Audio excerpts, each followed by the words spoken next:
Hello बच्चों, let's read this question. The question say that a molecule of acetic acid contain option A 1 double bond, option B 1 pi bond, option C 7 sigma bond, option D 6 pi bond. तो सबसे पहले समझेंगे बच्चों की concept. की concept होगा बच्चों structure of acetic acid.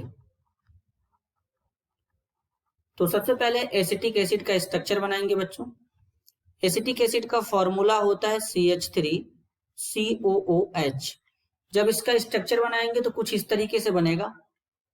Carbon के साथ में 3 हाइड्रोजन यहां पर इस तरीके से लगाएंगे, फिर यहां पे C डबल बॉन्ड OH हो जाएगा बच्चों इस तरीके से। अब सबसे पहले अगर हम समझें इसमें तो डबल बॉन्ड कितना है, कार्बन ऑक्सीजन के बीच में डबल बॉन्ड है, तो इसमें एक डबल बॉन्ड है। क्या है बच्चों? एक डबल बॉन्ड है कार्बन ऑक्सीजन के बीच में। अब इसमें सिग्मा बॉन्ड कैलकुलेट करेंगे। सिग्मा बॉन्ड क्या होता है बच्चों?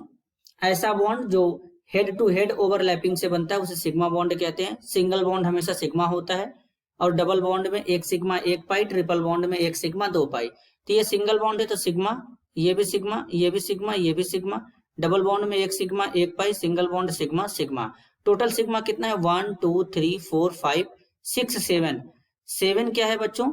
सिग्मा बॉन्ड है। अब पाई बॉन्ड कितना है? इसमें केवल एक पाई बॉन्ड है, एक पाई बॉन्ड है यहाँ पे। तो बेसिकली अगर हम इसके लिए करेक्ट आंसर को देखें बच्चों तो पाई बॉन्ड क्या होता है सबसे पहले ये समझ लेते हैं। पाई बॉन्ड ऐसा बॉन्ड होता है जो साइड वाइज ओवरलैपिंग से बनता है, जो कि सिग्मा बॉन्ड के कंपेयर में वीक बॉन्ड होता है।